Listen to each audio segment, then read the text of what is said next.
Assalamualaikum. Saya Muhammad Faiz Azwan bin Muhammad Faisal dari kelas section 7 SEM 5.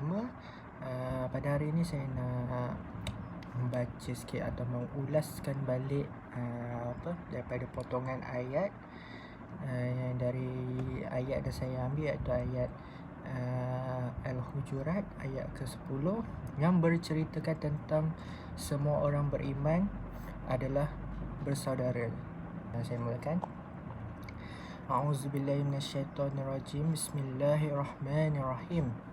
Innamal mu'minuna ikhwatun fa aslihu baina akhwaykum wattaqullaha allakum turhamun.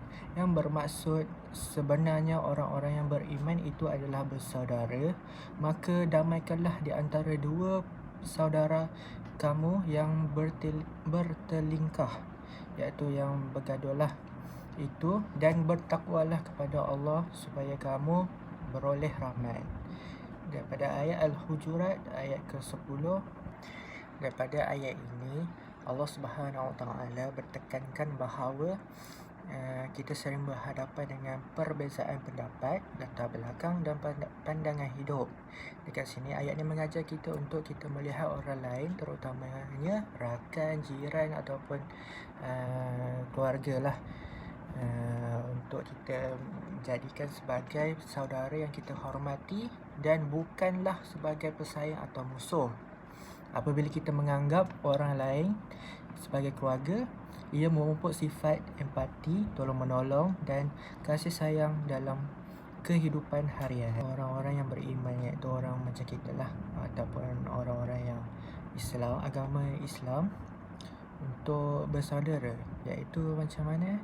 Macam kita ni bersaudara macam berkawan lah, berkawan macam tu.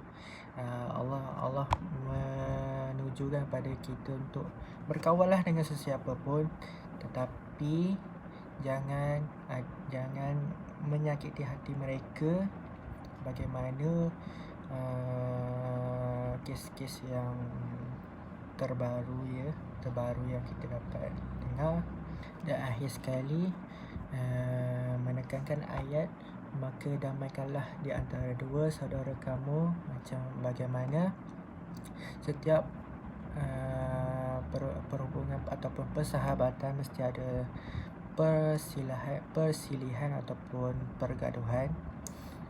Di sini Allah menekankan bahawa kita perlu menambahkan ataupun menyelesaikan masalah tersebut, ataupun berbaik semulalah daripada pergaduhan yang kita tak diingini tapi berlakunya. So ayat ni bagus untuk mengingati umat Islam semoga untuk berhati-hati ketika berkawan dan jangan menyakiti hati orang lain. Sekian daripada saya. Terima kasih. Assalamualaikum.